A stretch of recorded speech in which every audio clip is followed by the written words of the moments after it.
Every morning on his way to work, Jonathan would see a young boy in the park holding a scruffy stray dog in a gentle hug.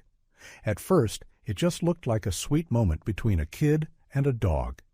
But as the days rolled by, Jonathan couldn't stop noticing it. The boy was always by himself, and the dog seemed just as happy to see him, tail wagging like clockwork. Eventually, Jonathan got curious enough to walk over, and once he did, the connection between the two hit him harder than he expected. Each morning, his walk took him past that same park bench, where the boy and the dog shared their quiet, familiar hug. It didn't feel like just a kid being nice to a stray. There was something more there, something steady and comforting. Jonathan, always watching from a distance, found himself thinking more and more about them. And then one cool morning, his quiet curiosity ran out. He walked over. It felt like stepping into someone else's little world. The boy looked cautious, like he wasn't used to being approached. "I see you two here every day," Jonathan said, keeping his voice light. The dog didn't seem to mind. He sniffed Jonathan's hand and gave a friendly wag. The boy's name was Alex. He didn't say much at first, but when Jonathan asked about the dog, his guard started to lower. The dog's name was Shadow, and according to Alex, they weren't just friends. They were partners. "We solve mysteries," Alex said, completely serious. Jonathan smiled, thinking it was just a game, until Alex added, "We're working on one right now."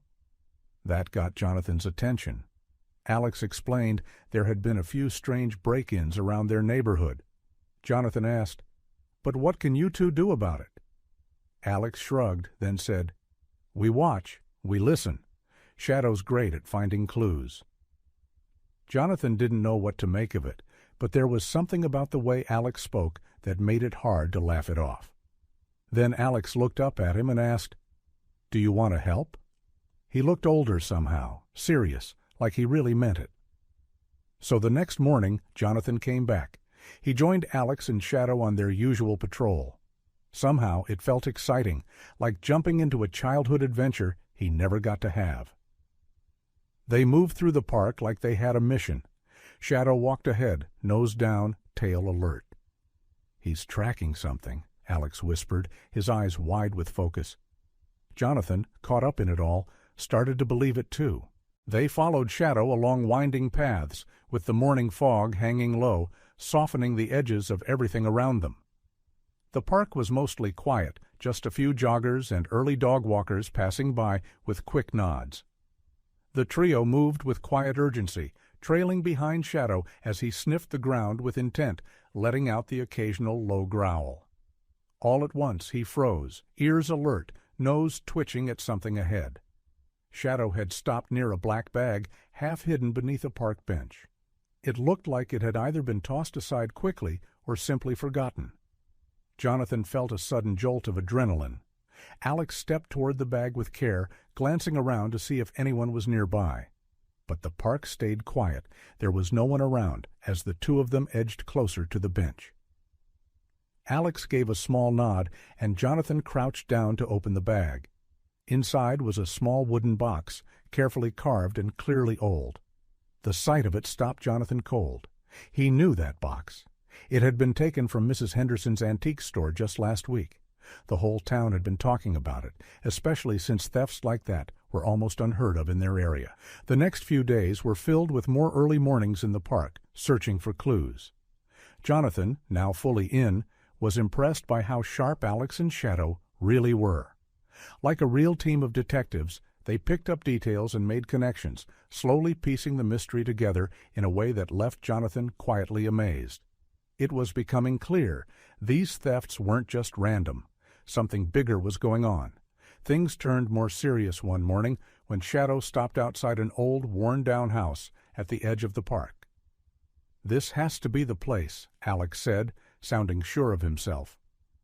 Jonathan looked it over, dark windows, peeling paint, and a front that didn't exactly feel welcoming. "This is where they're hiding out?" Jonathan asked, a little skeptical, but uneasy. Alex nodded without hesitation. They crouched behind a thick bush and watched in silence. Shadow stayed completely focused, ears twitching, body still. The quiet was broken by the sound of footsteps on gravel. Shadow's ears perked up immediately. Jonathan's pulse quickened. This wasn't play anymore. They were right in the middle of something real. From the shadows, a figure appeared, struggling to carry something large and heavy. "That's one of them," Alex whispered, his voice tight with tension. The figure didn't linger, slipping around the back of the house and out of sight. Jonathan's thoughts were spinning.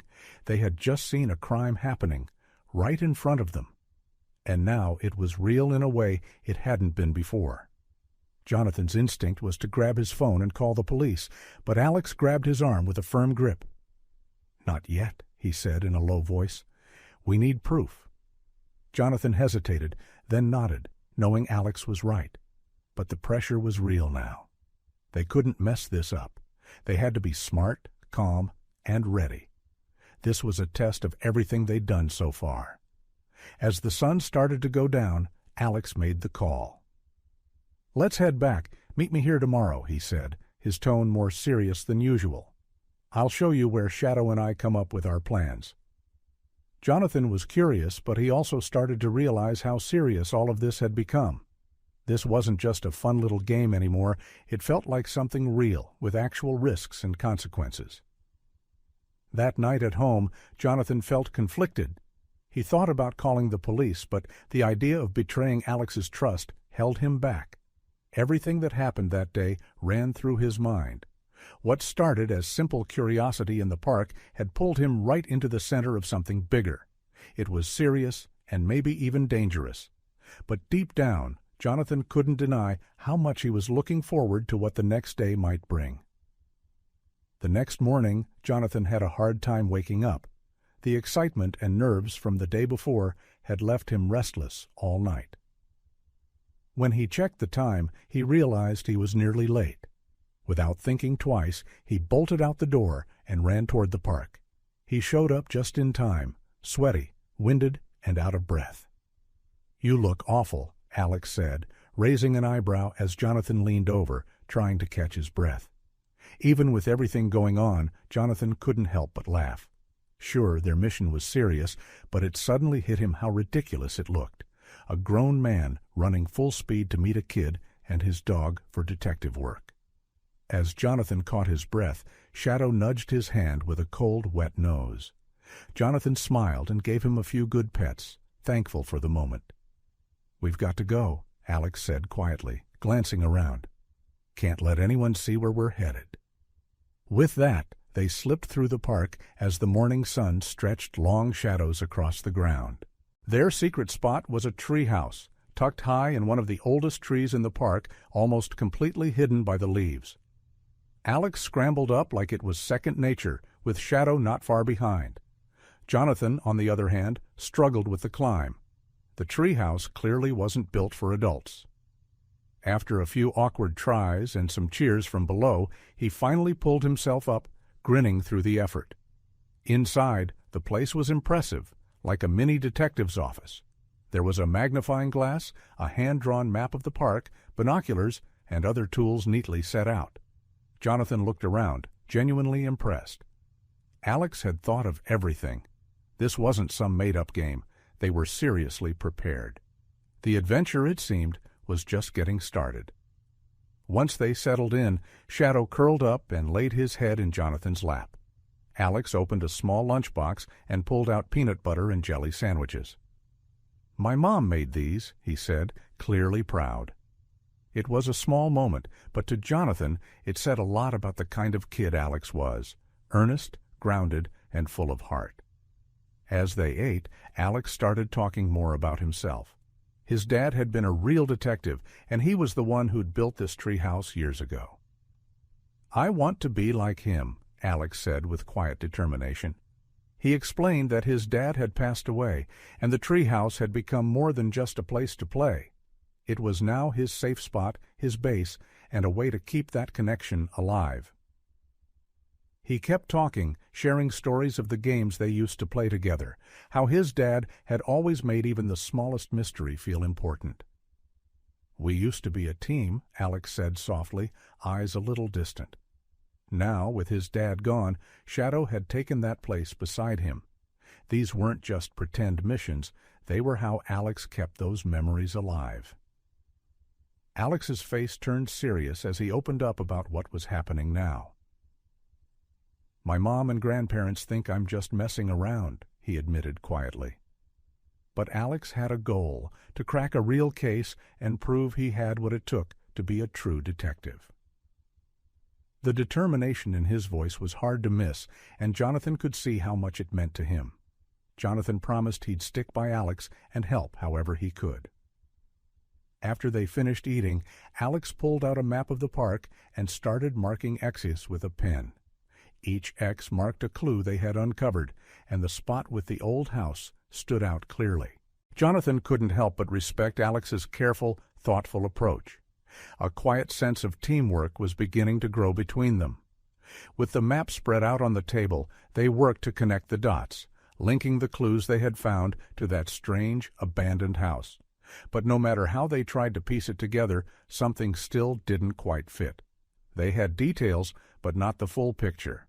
The tension in the room grew, but it only fueled their determination to keep going until they figured it out. Alex understood they needed stronger proof before they could go to the police, and Jonathan completely agreed. "We've got to be smart and careful with this," he said, his voice calm but firm. Then an adventure. The risks were real now, and both of them knew they couldn't afford to mess up. "Let's head back to the old house," Alex said, his tone a mix of hope and caution. If they could count how many people were inside, or even recognize someone, it might be the clue they were missing. Jonathan paused, weighing the risks, then gave a small nod. It wasn't safe, but it might just give them what they needed to crack the case. Jonathan suggested they run a proper stakeout. Together, they came up with a cover story. They'd be brothers camping in the park for the summer break. It was just convincing enough to blend in, and no one would question them if they were seen nearby. Their plan was starting to come together. Now they just needed gear and a solid excuse that would hold up if anyone asked questions. Climbing down from the treehouse, Jonathan felt a fresh sense of focus. As he walked, he made a mental checklist of everything they'd need for the stakeout. Heading home, he found himself whistling without thinking, caught up in the excitement of what lay ahead. But in the distance, hidden by trees, someone was silently watching his every step. The game was no longer theirs alone. Someone else was now part of it. As the sun crept up the sky, Jonathan carefully packed up their supplies: a sturdy tent, 2 warm sleeping bags, thick blankets, an old first aid kit, and whatever camping gear he could find. He loaded up his backpack, arms full and heart pounding with anticipation for what was coming next.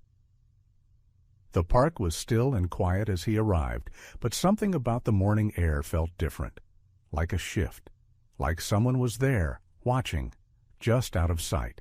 He paused for a moment, eyes scanning the calm park around him, trying to spot whatever was making him feel uneasy. Everything looked normal. With a steady breath, he shook it off and kept walking toward the old bench, setting aside the strange feeling for now. Just as he neared the meeting spot, Jonathan's thoughts were cut short by a hard shove from behind. The sudden push knocked him forward, sending all his carefully packed supplies flying across the path. He hit the ground hard, the wind knocked out of him. By the time he turned, the person responsible was gone, blending in with the few early risers in the park, leaving no trace. Jonathan sat up slowly, his eyes going straight to his first aid kit, now open and scattered across the dirt. Most of it was ruined or missing. Frustration bubbled up, but it only sharpened his focus. This wasn't random. Someone meant to throw them off. It just made him more determined to keep going. As he tried to gather what was left, Alex and Shadow came running over, both of them looking alarmed. "What happened? Are you okay?" Alex asked, quickly scanning the area like he expected the attacker to still be close. Jonathan brushed it off, downplaying what had just happened. Even with the setback, neither of them talked about stopping. They were locked in now, more focused than ever on what they had to do. Jonathan and Alex, with Shadow close by, made their way carefully toward the abandoned house, eyes sharp for any signs of movement. They found a thick patch of bushes that gave them a clear view while keeping them completely hidden from sight. Together they moved quietly, setting up the tent and organizing what was left of their supplies, making sure everything stayed low and out of view. Once they were settled, Alex laid out the mission in a hushed voice.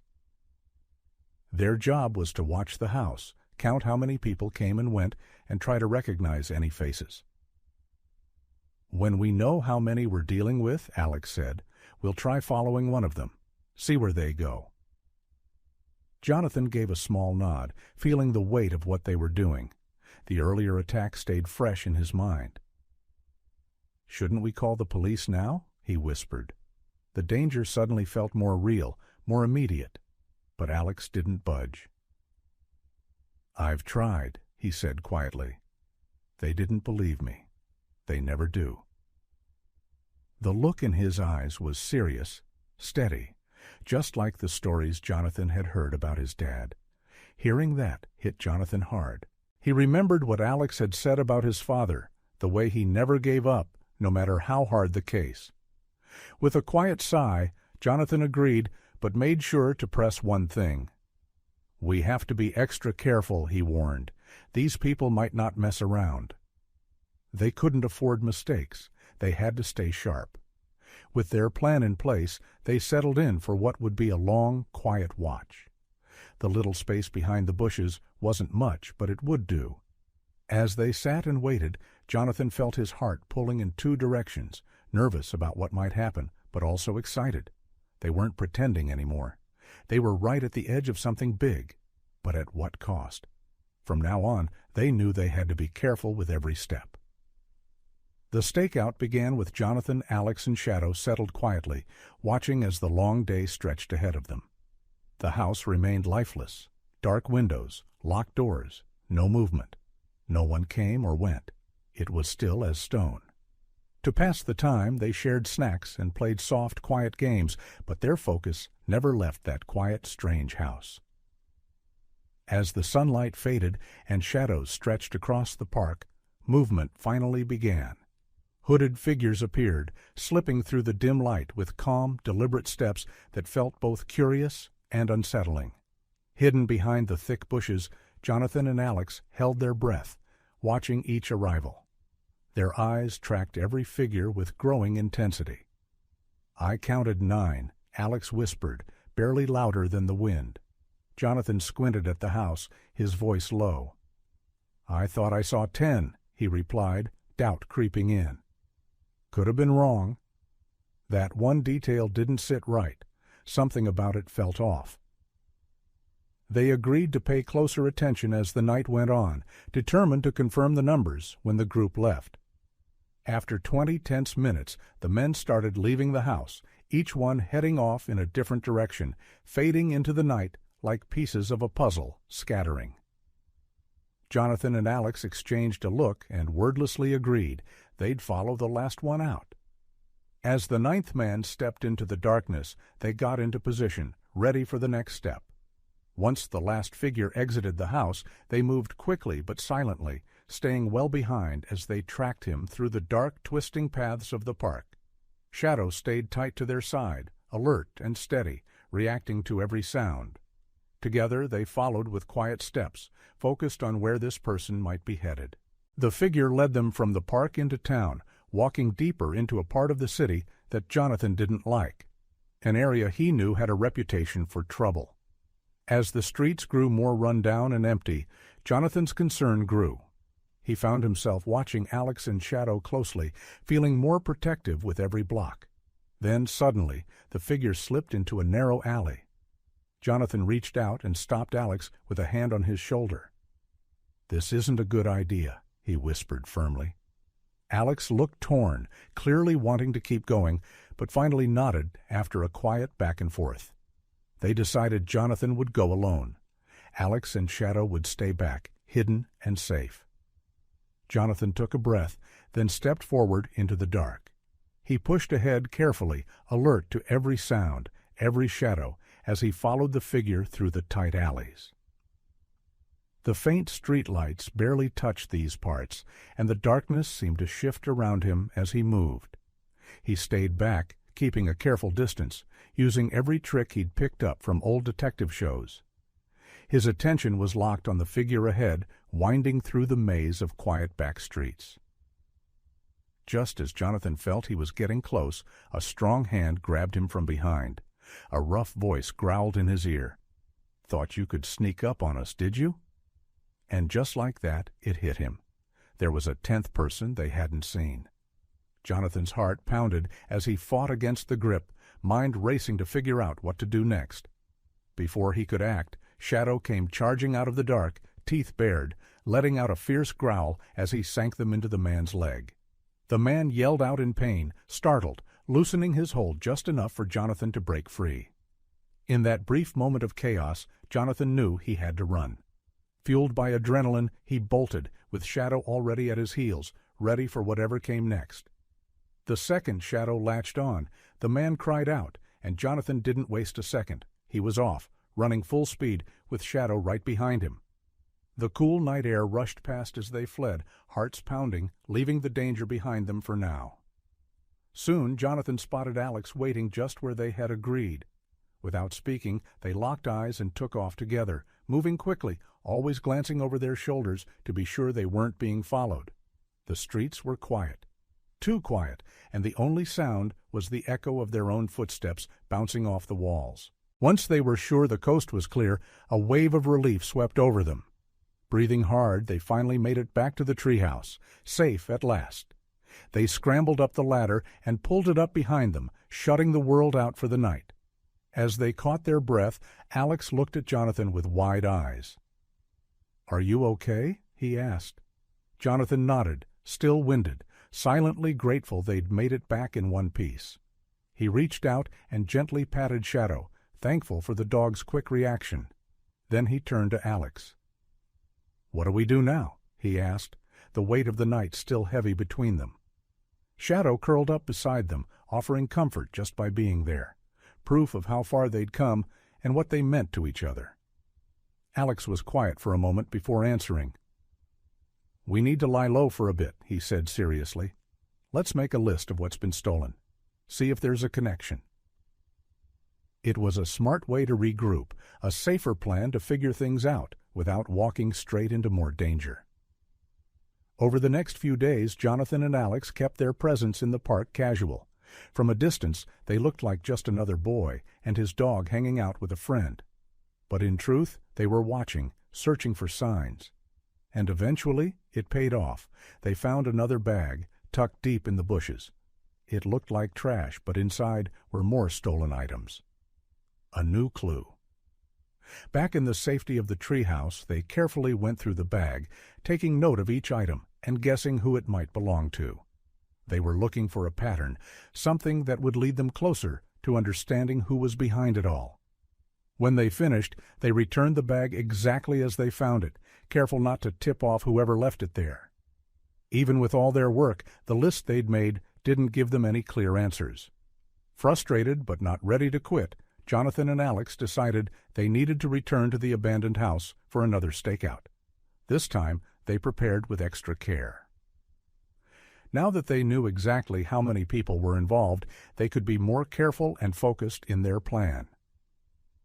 With the number 10 confirmed, Jonathan and Alex fixed their eyes on the house, waiting patiently for the last person to leave once again.